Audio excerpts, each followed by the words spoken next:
Thanks for coming, guys. We're going to have some fun here today and learn a little bit about sex. If you're sensitive about pornography, you might want to leave right now because we're going to see duck sex pornography today. All right. So first of all, I want to just say thanks to the Northwest Arkansas Humanists and Occam's Razor.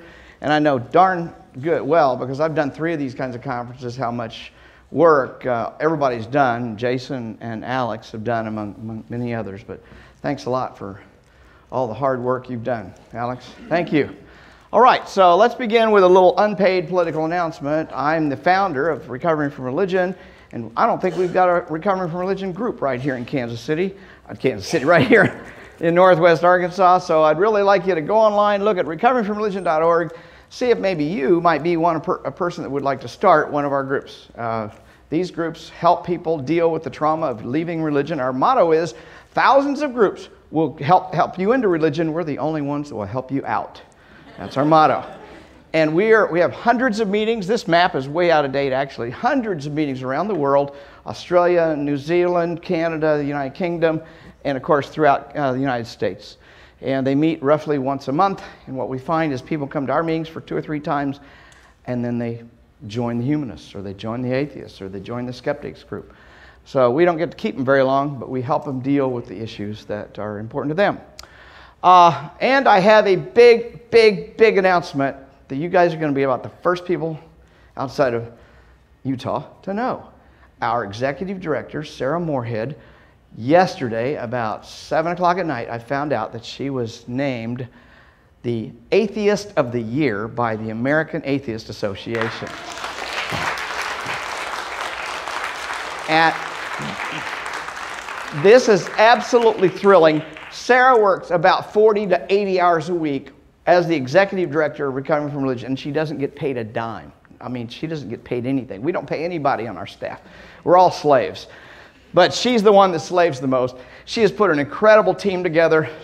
There's recovering from religionists all over the nation, all over the world now, people who have got the resources now to deal with the trauma of religious brainwashing, largely because of Sarah. I started this group 5 years ago, 6 years ago now, but Sarah took it over about 3 years ago, and she has just grown it far beyond me. I'm just the chairman of the board. I stand up and take all the credit. She does all the work. No, it's really not the case. She calls me the boss, but I know who the real boss is. It's her. But yeah, and starting sometime in the next week or so, we're going to announce our hotline. Anybody heard about the hotline? Nobody. Okay. There is a hotline that's going to go live. It's like a suicide hotline. Only instead of suicide, it's a faith. You got a faith crisis? You're no longer believing? Where do you call? You pick up the phone, you call our 800 number, and you'll talk to somebody who's trained to listen to faith crisis kinds of issues. And a lot of them are ex-ministers. Isn't that interesting? We've got about 50 people that will be manning the phone 24 hours a day, 7 days a week, and you'll even be able to Skype in or otherwise. We think you'll be able to call from almost anywhere on the planet to talk to a trained person that can help you deal with those faith crisis issues at midnight or 3 in the morning or whenever it is that you're having it. And nobody's ever tried a hotline for getting out of Mormonism, or a hotline for getting out of being a Baptist or a Catholic or anything else.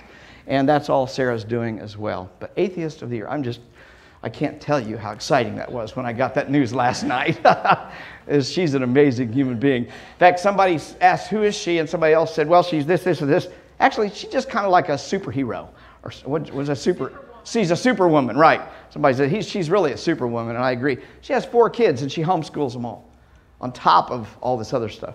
She's got an amazing husband, and she's an amazing family. Okay, so let's move on. Also, the Secular Therapy Project, you probably haven't heard about that, but you can find a Christian counselor on every corner here in Fayetteville, I'm sure.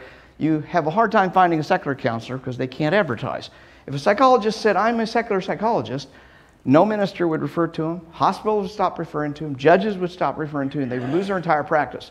You cannot find a certified secular therapist by looking in the phone book. I know, I've tried it hundreds of times. So I started this site 2 years ago, the Secular Therapy Project. If you need a counselor, if you need a social worker, you need a psychologist that is 100% guaranteed to not send you back to church, or pray with you, or read the Bible with you, or realign your chakras, then come to our website and search. Just like Match.com, you can search by zip code, and you'll find, oh, there's 2 therapists within 50 miles of you or whatever. If you are a therapist, a secular therapist, come and register. We have 175 therapists as of this morning on our website. They're all certified. There's 4 of us that vet them. You don't get into our database unless you prove to us that you're using evidence-based psychotherapy methods and you are secular. But you can register, anyone can register a client. As of this morning, we had 3,194 people looking for secular therapists on our website. So, and you can see our growth. It's just gone up exponentially. We've only been going about 2 years, and our chart just looks like that. It just keeps going. All right, so let's, there's a little warm up here. Think about,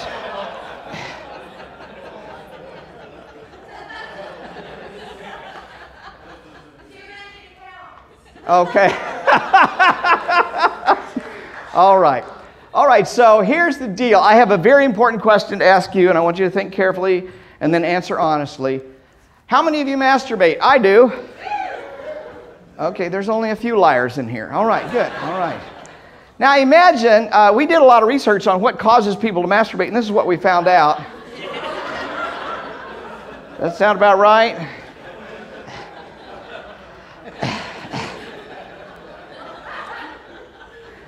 Some people are slow readers back there. Imagine asking that question in a Baptist church. Going in a Baptist church, do you masturbate? What if I went into a Catholic church and during Mass said, you know, how many of you masturbate? There would be no hands go up. Yeah, we know that about 93% or more of men masturbate and 70% or more of women masturbate. Why wouldn't their hands go up? That's an interesting question. Kind of leads into what we're going to talk about later today. What we're going to learn about is that masturbation, among other things, many other things, is a biological imperative. You almost cannot resist it. Anybody who says they don't or have never, I highly suspect that is true, but there are exceptions. Just no way to prove it, is there? Okay. So, we're going to talk about sexy evolution today, and the subtitle is What the Pope Does Not Know About Human Sexuality, which is actually a huge amount. This Pope doesn't know much about it. And he's still around, but the other pope doesn't seem to know anymore because he keeps telling people condoms are a bad thing. So let's find out what the pope doesn't know about sexuality. If you look at your body, there's evidence of evolution throughout your body. Whether it be breasts, the shape of the penis, the shape of the vagina and the clitoris. It could be the semen, the viscosity of the semen, the chemistry of the vagina. The vagina is a very hostile place for sperm, by the way. And even to the sounds you make during orgasm. Ladies, anybody in here read Sex at Dawn? Okay, then you know what I'm talking about. If you read it carefully, there's evolutionary basis on for women being loud during sex. I know some women that are very loud during sex. And they laugh loud too sometimes. I'm not saying anything. I'm not going to reveal any names, but they're not sitting too far from me. Okay. Even the composition of your sperm, if you're a male. So all these things point to evolutionary things going on within our very bodies. Sex organs are the most rapidly evolving organs in any species. And there was a fellow named Carl Linnaeus back in the 1700s that created what we now use as the classification system for plants and animals. Carl Linnaeus was really a pervert. He liked to look at sex organs. And he got accused of being obsessed with sex. And he was obsessed with sex because he was looking at sex organs. And this is a sex organ. And this is a sex organ. And this is a sex organ. And this is a sex organ. And these sex organs are from plants that are not that far apart genetically, evolutionarily, and yet their flowers are really look different. Carl Linnaeus found that you could actually classify plants simply by looking at their sex organs. Now, most of us call those things flowers, but they really are their sex organs. And that little bug right there is having an evolutionary impact on this sex organ here. By who that bug chooses to pollinate or to visit, the color of that flower that bug's coming based on the color or the not the color or the smell, or I mean, a number of things. So this flower, this sex organ, is interacting with the environment, and as a result is changing. It's changing rapidly. What happens if this bug disappears from the environment? What happens if the bug shows up late because of a late frost or something? So there's all sorts of things that can push sex organs to act differently. And that's in plants, but animals are just the same. Animals are constantly evolving their sex organs. And we're going to look at several animals today. Let's begin with a little animal called the Argentine bluebill. It's a little tiny duck, obviously comes around Argentina. Now, the next thing we're going to see is pornography, folks. So if you're not into porn, close your eyes or leave. And I'm going to show it to you twice, because you can never watch porn enough. You almost always have to watch it twice. If it really gets you turned on, come back later, I'll show it to you a third time. All right, so watch it very closely. This is a movie, but it's slowed down 10 times. 10 times slower than it really happens, okay?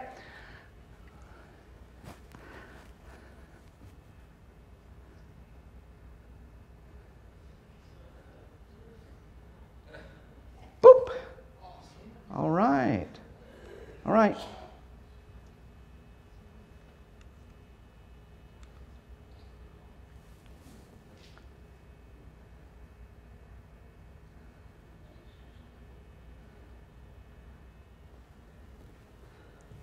All right. If you're a penis owner, does that look like yours? It doesn't, does it? It's kind of strange, isn't it? Interesting. Only 3% of birds actually have penises. The other 97% do not have penises. And ducks and birds run their penises off of the lymph system. They do not. We run ours off of the blood pressure system, but they run theirs off the lymph system. And every year, it's a lot of work to haul this thing around. So at the end of the mating season, they reabsorb it. They get rid of their penis. You don't want to carry that all the way back down to Argentina, because you're not going to use it till you come back up to Louisiana or someplace like that. You're from Louisiana, you should know that. So isn't that interesting? Very different approach to the whole penis thing in ducks. Well, you also notice that's a corkscrew. And for years, biologists were trying to figure out, why do ducks, male ducks, have corkscrew penises? And all the male biologists were looking at it and hypothesizing about the genetics and the evolutionary pressures and all that sort of evolutionary stuff that might be going on.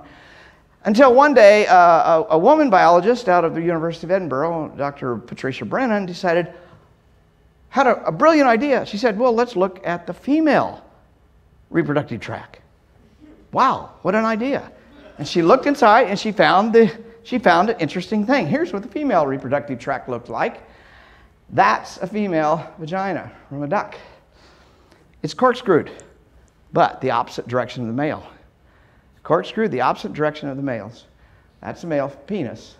And she found that there's all sorts of pockets in the vagina that seem to be designed to trap sperm. In other words, stop sperm from getting where they want to get. Now, some years ago, I live on a big 7 acres property with a big pond out front. And I used to have ducks, geese, and swans on my pond. And what I noticed about the ducks was the female, there'd be a female duck, and she'd really like one of the guy ducks, and she'd wiggle, waddle, really sexy. What do you think? Does that look pretty good to you? And then she'd attract the attention of the guy, and he'd come up, hop on, you know, and in one flat second be on and off, end of sex for that day. Except it attracted all the other guys. And they would jump on the female and rape her. And I knew it was rape because she did not want it. She was fighting them back, unlike she fought the first guy. She would jump in the water if she could. She would fly away if she could. She'd go underneath the water if she could. She'd do almost anything to get away from them. But a lot of times they would get her, 3 or 4 other ducks, male ducks, jump on her and literally rape her. Now, Dr. Patricia Brennan, among others, noticed that there's a lot of duck rape going on in the duck world. So she decided to look at what was going on genetically. And she looked at the eggs that were produced by the females. And what she found was 97% of all the eggs that a female laid were fertilized by the male she liked. Only 3% were fertilized by the rapists. In other words, that female duck can shut that whole thing down. Okay, you guys are close to Missouri, right? You know what I'm talking about. Todd Aiken. I don't give this talk in Missouri because I'm afraid Todd Aiken will find out about it, and then we'll all be in trouble. Well, obviously, human females can't shut that whole thing down, but duck females literally can shut that whole thing down. What they do is they screw up, almost literally screw up their vagina so that the penis can't get in. And if there's any semen ejaculated, it's going to get stuck in one of these pockets. So she controls who gets to fertilize her eggs and who doesn't. Dr. Brennan found that how she gets a duck to ejaculate in a pipette, I have no idea, but I'm sure there's a real technique to turning on male ducks. Here, if you get the duck to go in this, he can ejaculate. In this, he can ejaculate. But if it twists the wrong direction or it has a kink in it, he can't get any semen very deeply, or he'd have a hard time ejaculating. So we can see that there's huge differences between the female and the male. Although there are some similarities, but there's really huge differences. And what we call this in biology is antagonistic coevolution. There's really not a war of the sexes going on here. There's a war of the sex organs going on here. And that's really interesting. It's a war of the sex organs. There's a hell of a lot more than I'm going to be able to talk about here today going on. We're just going to see the tip of the iceberg. But this is an important idea for you to remember as we go through the rest of the talk. Antagonistic coevolution, write that down, memorize it. You're going to be using this the rest of your life. Anytime you have sex, you'll be participating in antagonistic coevolution, because your genitals are designed to fight the opposite sex's genitals in interesting ways. So, every species on this planet has its own mating strategy. Not only that, but every female of every species has a separate mating strategy from every male in the species. This is not just characteristic of ducks, it's characteristic of insects. If you want to see bizarre, crazy, weird penises, look in the insect world. There's some crazy stuff out there. A friend of mine just sent me a thing that there's even a new insect just discovered where the female has the penis and the male has a receptacle, like an ovum or ovary or a vaginal opening. I see a head shake. You've seen the same thing. This friend of mine sends me all sorts of crazy shit. I get tired of getting it, but anyway, yeah. If there's a weird sex organ, he will send it to me. That's for sure. All right. Well, let's look at other. This is other penises. Look at that. Isn't that interesting? And these are all different large mammalian species. Very different penises, which tells us, at least, we don't have the vaginas of these, but we do have the penis here, and we can see that there's really different strategies going on. The penis is shaped to do something for that particular species, obviously different from other species. Now, I went to Australia last year, had a great time, saw all sorts of weird animals, but one of the weirdest animals was an echidna, or a spiny anteater.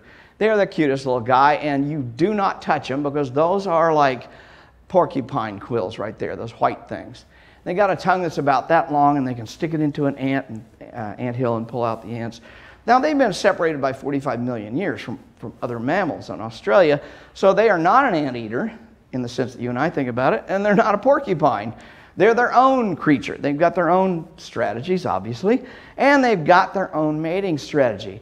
Here is, and you may wonder, why am I talking about an echidna? Well, because they have the weirdest penis. Look at that. It's a four-headed penis. Guys, if you let your little head do the thinking for the big head, this guy's really in trouble, isn't he? He's got four heads on his penis. And here's the killer. Right now, if he is having sex, he would ejaculate from that side. The next time he has sex, he ejaculates out of that side. He never ejaculates out of these two. We don't really know why he has four heads, but there's something about the strategy of this particular animal that makes him alternate the places from which he ejaculates. Again, evidence of a unique component to this species, very different than ours. All right, well, now let's look a little closer at home at the four great apes. There are four great apes, and no, I do not count the orangutan as a great ape. They're genetically quite a ways away from us. So I'm just going to look at the four that are closest to us genetically. Of course, we have the gorilla, and we have the chimpanzee. We have the bonobo. How many of you heard of the bonobos? Okay, about everybody in here, and then of course we have the humans.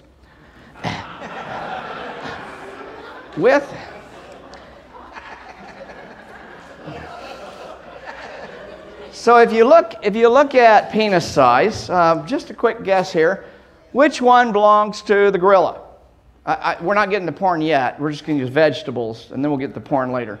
Who says, which one belongs to the gorilla?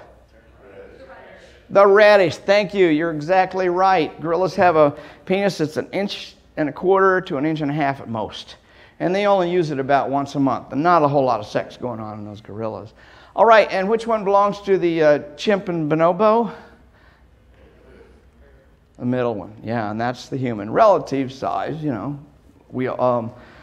Different people may experience different sizes, that's for sure. Okay. So we can see that there's a radical difference between animals that are really, really closely related to us, on the order of 98 to 99% genetic overlap between them and us, and yet their penises are different sizes, just on the size alone.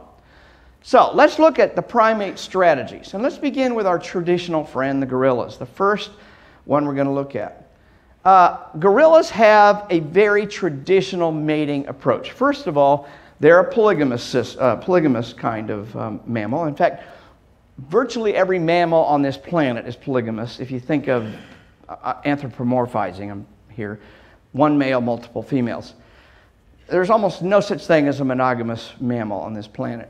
There's some, maybe the gibbons, but there's reasons just geologically why they're probably closer to monogamous. There's a high level of sexual dimorphism within gorillas. Sexual dimorphism is the size difference between the male and the female.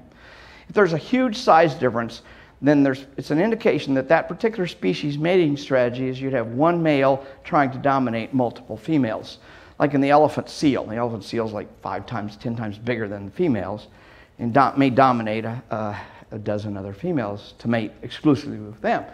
Well, the gorilla tries to dominate 3, 4 other females. But the interesting thing about the gorilla species is the gorilla females decide if they're going to join up with a silverback. And they'll mate up with a silverback for maybe 4 or 5 years. They'll have a baby with a silverback. When the baby's ready to be weaned or whatever, it's very likely the female's going to go on and say, goodbye, I'm going to find another guy. So 4 or 5 years being with one silverback is about enough for any woman, any gorilla woman, I'm sorry. So the females are very mobile. They're not constantly, but on a regular basis you'll see them. It's rare to see one female stay with a silverback for a lifetime. It just almost doesn't happen.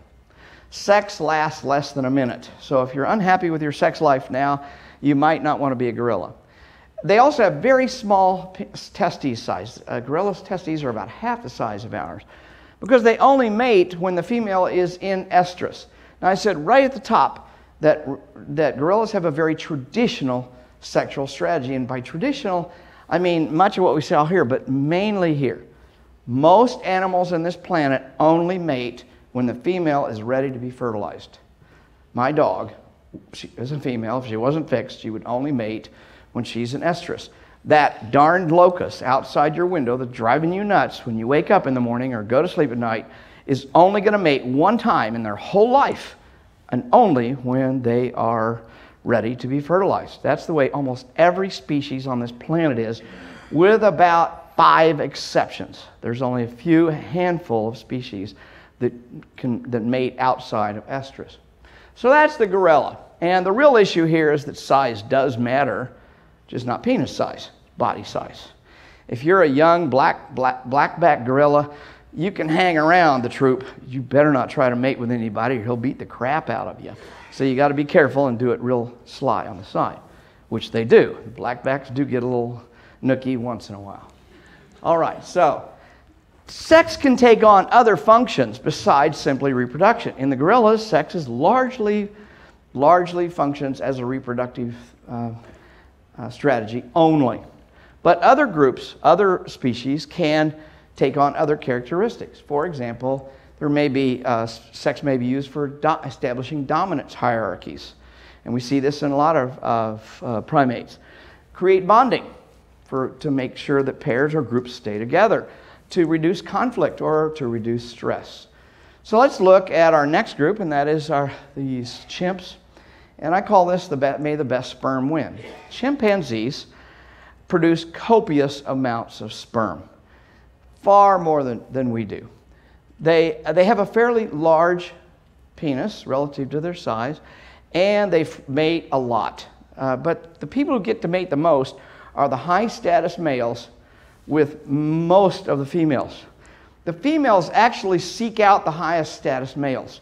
Females are not too interested in mating with low status males in the chimp community. So but they only mate when they're actually fertile. So when a female chimp gets ready, is fertile, she has a big advertisement on her butt. She has a huge red bulb on her back of her butt that says, "I am ready to be fertilized." And everybody knows this, and the top males mate with her first, and the second level males might get to mate with her. After that, not much sex is going to happen. And she is most interested in mating with the top males. So it's a hierarchy, it's a dominance characteristic that's coming in here. They have testes that are twice as big as ours because they're producing so much sperm. And they only mate in estrus. A female that's not in estrus is not very interested in mating with any male, even if he's the hottest guy on the troop. And there's male alliances that create the status hierarchy for it. Sex only lasts about 30 seconds. Now, the one thing about the chimpanzees is they produce so much sperm because they mate quite a bit during estrus, so you got to flush the other guy out if you're going to get the egg. But the guys that are best at that are the bonobos.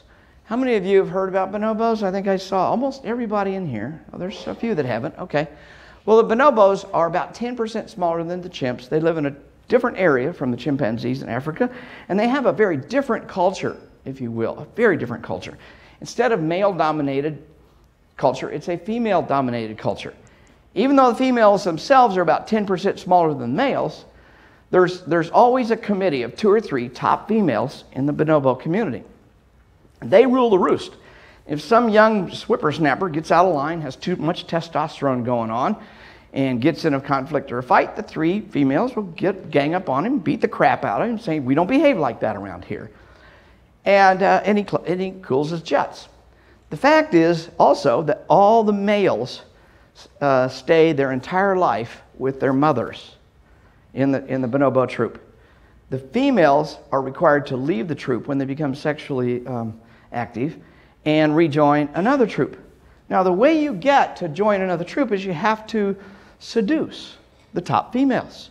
So if I'm a female leaving the bonobo troop and I've found a troop I'd like to join, I have to find out who the top 2 or 3 ladies are there, and I have to go in there and go down on them, give them great cunnilingus, and if they like the way I do it, then they'll accept me into the troop. Because there's a lot of sex goes on in bonobos, but you have to be good at it. They don't like you being around if you don't give a blowjob or stuff like that. So there's lots of sex, and there's lots of opportunities for sex. For example, if you're going through the forest and you see a tree full of fruit, you don't start eating. You jump up and down and say, "There's a fruit tree here. There's a fruit tree. Come on over." And when everybody gets under the fruit tree, the first thing they do is they have an orgy. Everybody screws everybody else. You'll see boys having sex with boys, girls having sex with girls, heterosexual, boy, girl, every combination of sex you will see. And once they're finished having sex, then they settle down to eat their fruit. Instead of praying before a meal, they have sex before a meal. I think that's a great idea. I mean, it sounds like an opportunity for us to learn from them. Bonobos have hidden estrus. They don't just mate during menstruation. They do have a menstruation, but they mate any time they damn well please, all throughout the month. So it's not focused on the fertility cycle, as we saw in the gorillas and we saw in the chimpanzees. Sex only lasts 30 or 40 seconds, and they have thousands of sex acts for every live birth because it's so important for bonding. Sex has taken on the component of bonding for bonobos. It is a very tiny component, reproduction. Everything else is more bonding. Now, there's other times when they have sex. Let's say a leopard or something comes through the forest, and everybody's all scared, and they're huddling and trying to keep away from the predator. When the danger is gone, everybody has an orgy. That's a great way to relieve stress. Have any of you relieved stress by having sex or masturbating? Yeah, right, okay. You can raise your hands here, guys. We're all among friends. There's only a few Christians maybe in here, or Muslims, I don't know. Okay, and then the third time they have sex is when they get in a fight. When two bonobos get in a fight, after the fight is over, they have sex. Yeah. Sound like some marriages. I used to be a marriage counselor. Sound like some marriages I'm familiar with. So, isn't that interesting? It's a totally different take from the chimps, and yet they're just as closely related to the chimps as they are to us. Huge differences in our mating strategy. Now, let's look. I came across this little comic. I'll read it out loud to you. They're in a zoo, and he's reading the stuff that it says here that bonobo society's females are in charge, and sex rather than violence is used to keep order. She says, well, thank God we've evolved. That's kind of the way the bonobos are. Conflict is mitigated through sex. It's hard to stay mad with somebody after if they give you an orgasm right afterwards. So here is a picture of some bonobos. This is actually two females having sex. The most common sex act observed among bonobos is between females. Most common. And females have a clitoris that's about as big as my little finger. And they love to rub clitorises together.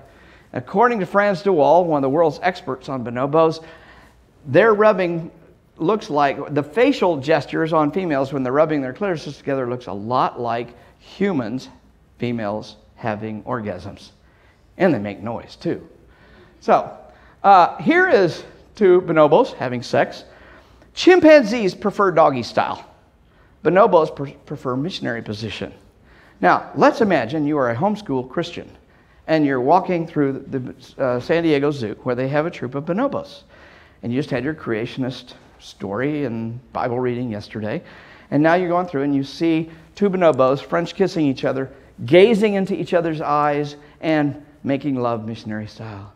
I think it would mess up the lesson plan for that day, don't you? Probably would. Guys, if you're a penis owner, does that look like yours? I'm asking a question here. You do have, there are some of those in here, right? It doesn't look like yours, does it? If you just take your finger, guys, just take your finger and stick it out. That's what a bonobo penis looks like.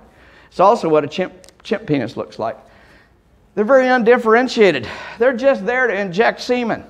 That's the purpose of the penis in a bonobo or a chimp. Inject as much semen as you can so you can flush the guy out that was there before you. Because I guarantee you, there was a guy there before you. She had sex with 4 other people in the last 3 hours.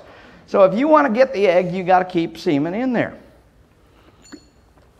All right, so there's rapid sexual change going on in our species, in all species. But we also know it not just from the outward signs, but from the inward signs. Here's a Science News report that came out just a year or so ago. When scientists compared 1,880 proteins encoded by genes from humans and rodents, a number of proteins involved in reproduction ranked among those with the greatest number of changes. 3 are directly involved in sperm-egg interaction. In other words, when we just compare genes from these widely different species, the genes that are the most different have to do with reproduction. Shows how fast things are evolving between those two remotely related species. So let's look at the human mating strategy. And let's look at the antagonistic coevolution that I mentioned earlier. Why is the human penis so large? Why is it shaped so differently?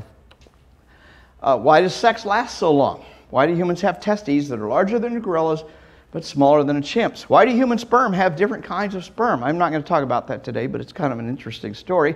Why do women have hidden estrus? Remember the bonobos have hidden estrus? So do we. It's very rare in nature to have hidden estrus. Why is the female reproductive tract so darn hostile to sperm? It's downright dangerous, guys. They are trying to kill your sperm when you have sex with them. Why do women have breasts? And oh, by the way, bonobos have breasts. They're a size A, but they're still a breast. Clearly, there, whereas chimpanzee females are as flat-chested as the males are, unless, of course, they're nursing. So, everything we see in humans, we can see in other species. There's nothing totally unique about us. What's unique is the combination of characteristics within humans. So that's our particular mating strategy, takes a combination of different characteristics, puts them together, and that's the human mating strategy. Here's the porn, folks. So close your eyes if you don't like this. Here's the human penis. If you're a penis owner, does that look like yours? Should look a lot more like the one you got than the one that Bonobo has up there. Robin Baker, among other biologists, wondered, kind of like the duck, remember the duck example, why is the duck penis corkscrewed? And so you look inside the female and you get the idea of why it's corkscrewed. Well, so why is the human penis shaped on the head like that? Why does it have that coronal edge? How many of you read Robin Baker's book, Sperm Wars? Anybody read Sperm Wars? Oh, nobody's read that? It's a very interesting book.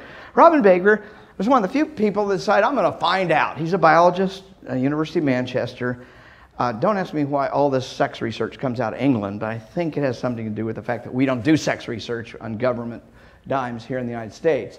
Because you can't even have sex weeks at most universities in the South, I noticed.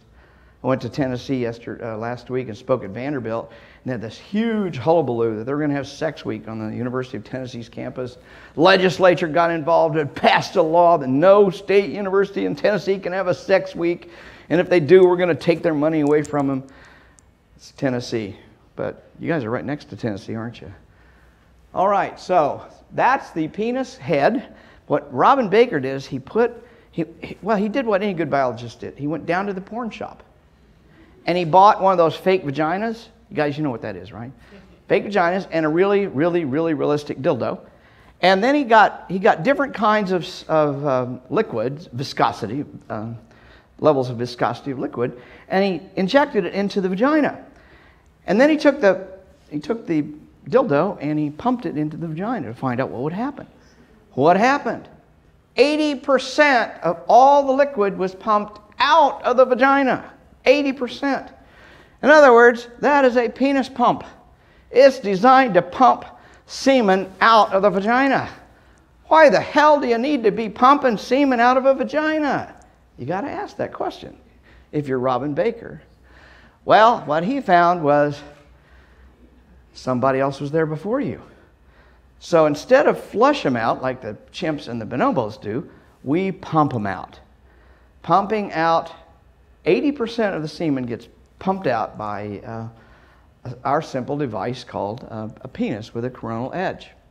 But you know, guys, when you finish, what happens immediately after you ejaculate? No, you don't smoke a cigarette. What's the thing you do immediately afterwards? You guys do have sex here in Arkansas, don't you?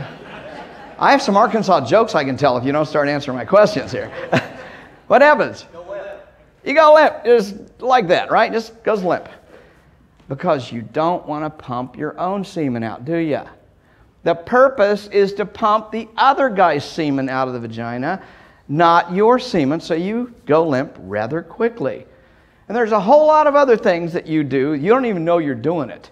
Robin Baker did some incredibly interesting and creating research, and he found that guys who suspect their female partners of maybe having been with another man while they've been out on business trip or whatever, do several things different than normal. First of all, they pump harder. You can measure this. You can put a pump measure on this kind of stuff. So we know he's pretty accurate. They also pump longer. They pump longer, they pump harder. Why? Because they're trying to get the other guy out of there. I mean, you know, if you're going to get the egg, you can't let him stay in there too long. So let's move on. And Robin Baker also found that there's 3 different kinds of sperm in your ejaculate.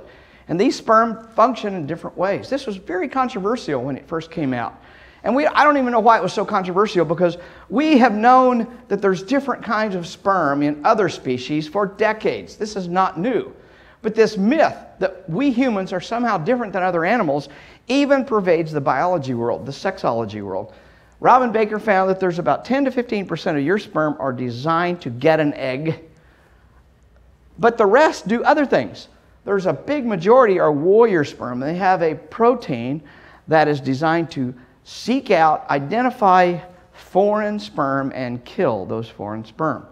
They're warrior sperm. And then there's a third kind of sperm that's called the blocker sperm, and they create a coagulant, just like a block in the cervix, to stop sperm from getting through. Now, why would you want to stop sperm from getting through the cervix? Because it's not your sperm. You got through, now you pour them a block, so your sperm can keep going, and the other guy's sperm has to stop. Here's the really cool thing that's going on, and ladies, it's going on right inside your body, and you didn't even know it. There is an unblocker protein as well. Some sperm have a protein that's designed to dissolve the block, so you can keep on going. So if a second guy gets in there, he can unblock the first guy and keep going through. Every one of these are found in many other species to different degrees. For example, the blocker sperm, the chimpanzee and bonobos have very effective blocker sperm. Our blocker sperm don't work nearly that well, so ours is a little bit different. So what this all tells us, this is an enormous amount. Anybody in here been told that humans are a monogamous species? Okay, if you still believe that when you leave here, I'm sorry. I'm really sorry. You must be a creationist too. All right. This always tells us is that we are a non-monogamous, we're a multi-mate species. And I do not believe in this bullshit idea of serial monogamy. You are either monogamy is one of those things you either are or you're not. Here's monogamy. The anglerfish. The anglerfish, the female's really big, the male's really tiny. When it's time to mate, the male embeds himself in the skin of the female and stays there for life. That's monogamy. No humans are monogamous. There's almost no mammals on this planet that are monogamous. I mean, I'm not saying there's none, but there's almost none, and humans certainly aren't. And we've got ample evidence just in what we saw here. Why would we need to design a sperm head that pumps other sperm out? Why would we need to have 3 different kinds of sperm if there's no other sperm there to compete with? I mean, these are all evolutionary pressures that come right out of our ancestry for the last 7 million years, as we heard Art talking about a little bit earlier. So, we are a multi-mate species. Sex for us is bonding. There are 1,000 to 10,000 sex acts among us for every live birth, especially if you include masturbation. So that tells us that sex is not for reproduction. It's for bonding. It's for stress reduction. It's for conflict management. We do everything the bonobos do with sex. We just rarely have babies. And some people even choose not to have babies at all. So every sex act in that person's life is for some other purpose. It's certainly not for reproduction. So, I want to give the special case of masturbation, because I love to masturbate. It's a great, healthy thing to do. Lots of enjoyment comes from that. If you're not currently practicing, get back in practice, okay? It keeps the pipes clean. Guys, sperm is only good for about 5 days. Once it starts aging, that sperm, the decay of the sperm could actually damage your reproductive system. So you want to keep the pipes clean, keep the sperm flowing out. It's a good thing to do. Same thing for women. Women who masturbate on a regular basis have healthier reproductive tracts. They're more sexually responsive. They have better blood flow. They have a better immune system in their reproductive tract. There's all sorts of benefits that come to women who masturbate on a regular basis. And of course, it relieves lots of stress and makes our hormones flow better. So but so many religions tell us you shouldn't be masturbating, that it'll ruin your marriage, that it'll do all these other things. Well, no, the most unnatural thing you can ask a person to do is to not masturbate. That is actually one of the most screwed up ideas on the planet, and yet virtually every patriarchal major religion on the planet has that idea that masturbation is somehow bad. This is my dog, Sugar. She's my blonde girlfriend. She has a rule, if there's any dogs up here, she has to be one of them. But if I had sex like this Pope, the other Pope, I thought I had another picture of him, Francis. If I had sex like them, it would be like an animal. What the Pope is telling us in the propaganda of the Catholic Church is that you should only have sex like my dog has sex. So when people say, well, you're an atheist, you only want to have sex like an animal, I say, no, that's Catholics. Catholics want to have sex like an animal. Animals only have sex when they are, only have sex when they are fertile, when they're ready to reproduce. Humans can have sex anytime we want. And for the Pope to say otherwise, I mean, it shows a huge amount of ignorance on his part. So, what we know is that biology happens. You can't stop your body from wanting to have sex. Every cell in your body is sexual. And so to try and deny that is actually pretty damn unnatural. The most unnatural thing I can think of is ask a celibate priest to be celibate or a celibate nun to be celibate. That is a very unnatural sex act, if you will. And guess what? Abstinence-only training does the same thing. We ask children to not masturbate. We ask children to not have sex when their bodies are pushing them in that direction with immense amounts of drive. And we don't teach them proper safety. We don't teach them proper relationship skills and all that sort of stuff because we're so damn concerned they might have sex. Well, I'm going to tell you something. Almost every one of those abstinence-only teachers had sex before they got married. The evidence shows that something about 95% of all Americans have sex before they get married. So when people stand up and try to preach abstinence-only training, only 5% of those people didn't have sex before marriage, and they were all Catholic priests, nuns, or Baptist ministers, one of the three. So,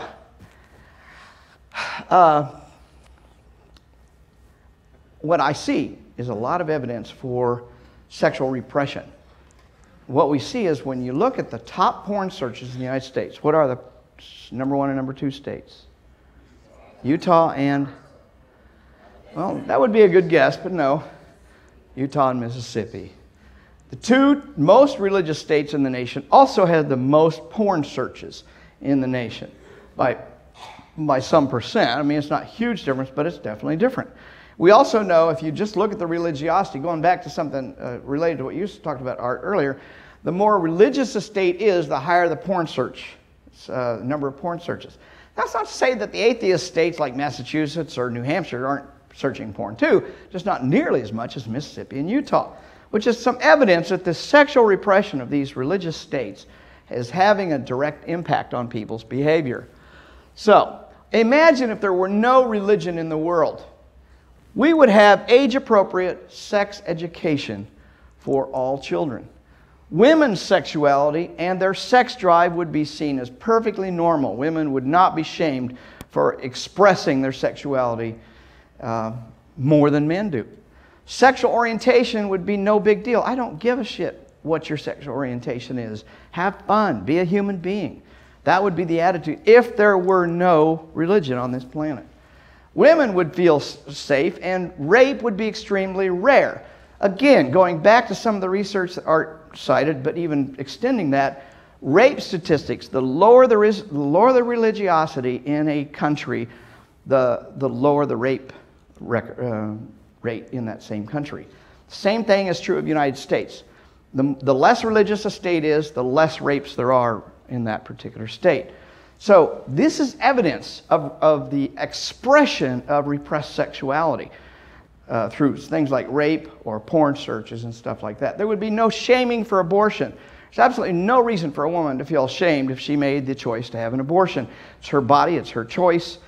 If she wants to be religious about it, that's her business, but we as secularists have no need to be shaming people for their particular choices. And there should be no stigma for being single.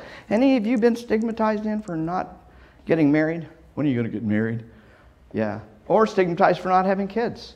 You know, those are shame. Those are religious shame ideas. They're pushing their religious shame onto us. There would be responsible behavior within sexual behavior, and that would be the norm. People would negotiate for condom use, for safe sex, for birth control, and they would be open about it. Nobody would have to apologize. No woman would have to feel ashamed because she wants to use a condom and the boy or a guy says, no, I don't want to. Well, tough luck. That would just be part of the whole system. We would negotiate openly. And male sexuality would be openly celebrated. There is a lot of shame among men. In fact, how many of you are members of the American Atheists? A few of you? Okay. Well, next month I have an article coming out in that magazine. It's called Male Shame and how it relates to female shame. Read that article and let me know what you think of it. And if you don't have it, look it up somewhere. It'll probably be online sooner or later. Pornography would be seen as normal. Pornography's been around as long as we've got recorded history. Some of the earliest icons of primitive culture were pornographic. You look at Pompeii. When they first started excavating Pompeii, there was pornography everywhere. The Catholic Church just hadn't gotten there and erased it yet. It's pretty sure that Rome had pornography all around it as well. And, oh, by the way, there would be no priests or ministers to molest children because there wouldn't be any priests or ministers if there was no religion. So, we have allowed Christian sects to define sexuality for us. And we don't need to be doing that anymore. We don't need to let Christianity say what we should and should be. I want us to define it for ourselves. That's why I wrote my latest book, Sex and God. I wanted to give us an opportunity to redefine sex and sexuality for us. I wanted to help us get over the residual effects of religious sex. Many of us, how many of you were raised in some kind of a religious environment? Oh gosh, yeah, okay, it must be Arkansas. So, to begin building a framework, I wanted to build a framework for sexuality that's different from the others. I am not a Catholic sexual. I'm not a Baptist sexual. I'm not a Muslim sexual. Every one of those religions have their own sexuality about it. I mean, look, Catholic sexuality has got virginity ideas, celibacy ideas, don't have sex before marriage. I mean, those are the configurations, if you will, within Catholicism. And then you look over here at Islam. Islam has polygamy is permitted, abuse of females is okay, male always gets sex whenever he wants to. I mean, there's a lot of components to Islam sexuality that's different than Catholic sexuality. If you just look at each religion, Mormon sexuality is clearly different than Protestant sexuality. You'll understand what I mean. I am not a Mormon sexual. I'm not a Catholic sexual. I am a secular sexual. And that's what I call myself. I wanted to get us to thinking about sex-positive ways of looking at ourselves, at our own bodies, and to celebrate our sexuality. And here's a slight hint for us. Many people I know, I'm a psychologist, and I've worked with many people over the years who are ashamed of their bodies, ashamed of their sexuality. Where did they find that? Almost always. Dig down, it comes from religious training. Here's the deal. It's the only body you're ever going to get. If you're ashamed of the body you got, you need to get over that. You need to learn how to celebrate your body and enjoy your body and give yourself pleasure. I've had women come in to me and say, I can't have an orgasm with my husband or my boyfriend. First question I ask is, well, can you give yourself an orgasm through masturbation? I couldn't do that. Well, why not? What's wrong with you I was taught that was wrong. It would ruin my marriage. So you expect your husband to give you an orgasm, but you can't give yourself an orgasm. Okay, that ain't going to work too well. So what I see is religion, and these sometimes are even atheists coming to me and talk to me. I can't have it, but I'm afraid to touch myself. I'm scared that it's, I still feel that shame about it. So I want to encourage us to be open about our sexuality, who we are, and celebrate that in ourselves. So to help understand that, y'all know Jeff Foxworthy, you might be a redneck. Well, you might be a Christian atheist if you feel guilty about masturbating. You might be a Christian atheist if you feel shame about admitting you use porn. Folks, almost everybody uses porn. And what I find, one of the big bugaboos I've got right now, I'm going to write a lot more about it soon, is the myth of porn addiction, the myth of sex addiction. Folks, there ain't no such thing. It's a religious idea. It works really well for the Catholics and the Protestants, but there's no such thing. And if you don't believe me, go to Marty Klein, Dr. Marty Klein's website, Sexual Intelligence. Just Google, "You're addicted to what?" with a question mark. You're addicted to what? Read the article. Excellent article. You'll walk away saying, wow, it is a sham. It's a religious sham, this whole idea of porn addiction or sex addiction. But we shouldn't be ashamed if we use porn. And oh, by the way, when people say they use porn, what they really mean is I masturbate to porn. That's really what they're talking about. If you have difficulty talking to your children about sex or sexuality, what's with that? You're a secular person. Yeah, I can understand why a Christian would be ashamed to talk to their children, but secularists, we shouldn't. You might be a Christian atheist if you have difficulty talking to your spouse or your partner about sexual fantasies you'd like to try. Here's the deal, folks. The most intimate, close person in your life, and you can't share your fantasies with them? Now, I'm not saying your partner has to engage in those fantasies. That's a real important line. I want to draw that really clearly. But if you can't even share the fantasies, something is wrong with your relationship. You're not communicating very well. So, look carefully. If you're having trouble communicating with your sex partner, it may be related to religious shame. You might be a Christian atheist if you feel disgust around perfectly normal activities, like oral sex, for example. I have an atheist friend I've known for years, and he just cannot go down on his wife. I'm thinking, you're an atheist. There's no reason for that, but he learned it from his deeply religious Methodist mother many years ago. You might be a Christian atheist if you shame other people for their sexuality, especially women. Nothing pisses me off more than getting on the internet and seeing atheist men shaming atheist women for their sexual ideas. That really irritates me. We have no reason to be doing that as secularists. So I'm not a Christian, and I don't have to act like one at all. I see too many atheists acting like Christians. They're afraid to be open about their sexuality. They're afraid to speak normally about sexuality, and afraid they hold back, they hide things. Now, I'm not saying get yourself fired or become a flash or anything. I'm saying just be open. If you are, if you're not interested in being married, then just don't pretend like, oh yeah, someday I'll get married. If you're polyamorous, you don't have to hide it. I've been polyamorous for years. I don't hide it. It's not a big deal. If you're gay, be open about it. There's nothing wrong with it. We need to start acting like we're proud of our sexuality, not ashamed of our sexuality within this greater Christian culture. So, don't let religionists dictate to you what you should, and can't be. And let's follow the lead of the gay community, because I think they are brilliant in the way they have led the way, if you will, for us. So, be out about your sexuality. I think it's the biggest challenge to religion. Imagine the Pope waking up one day and saying, wow, I had the best wet dream last night. I think we'll make masturbation legal in the Catholic Church. That's not going to happen, is it? Because you can take sex, if you take sex out of religion, it will collapse.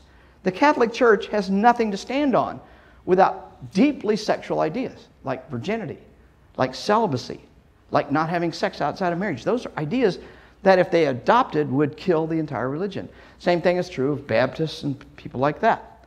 So, it's a very big challenge to religions. Look how religions are falling all over themselves to try and deal with the challenge of homosexuality in our culture right now. And if you read my books, The God Virus, which I wrote almost 6 years ago, I predicted in there we're going to see fundamentalist evangelicals allowing openly gay people in their church in the near future, and we're seeing it right now. Some churches can't do it fast enough. Why? Because if you kick all the gay people out of your church, then you also end up kicking out their brothers, their sisters, their husbands, their wives, their mothers, fathers. All these other people start leaving too. Churches literally can't survive without acknowledge. Sooner or later, they're going to have to admit to the okay normalness of homosexuality. So here's some things we can do as out secularists. We can say, sure, I fornicate, just like a lot of religious people. Sure, I masturbate. Don't you? And you need to say it in that, don't you? Because the normal is mine. Everybody masturbates. Within my worldview, most people, I want to put the challenge back on them because it's their religion's the problem. Sure, I enjoy pornography just like most religious people. Haven't you seen all the research on where people are searching from?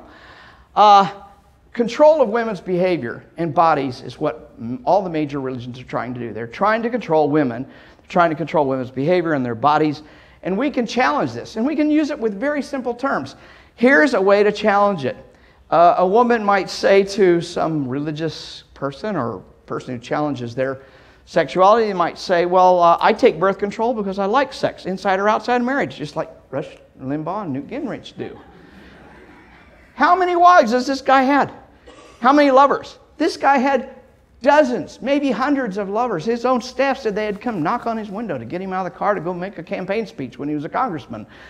And he's now a fucking fundamentalist Catholic that's telling us what we can and can't do with our bodies and trying to legislate into our legal system. So there's no reason. We shouldn't let these guys get by with it. Somebody listens to Rush Limbaugh every week and then turns around and condemns women for their sexuality is, kind of off their rocker themselves. So I am a secular sexual. I do not act like a Christian. I don't have to be. I've got a problem here. Okay. Just bear with me here while I strip. This is the sexy part of the program. It's harder with all this paraphernalia on, but I'm going to have less paraphernalia when I get finished. All right. I am a secular sexual, and I want you to start thinking about yourselves. Whoa.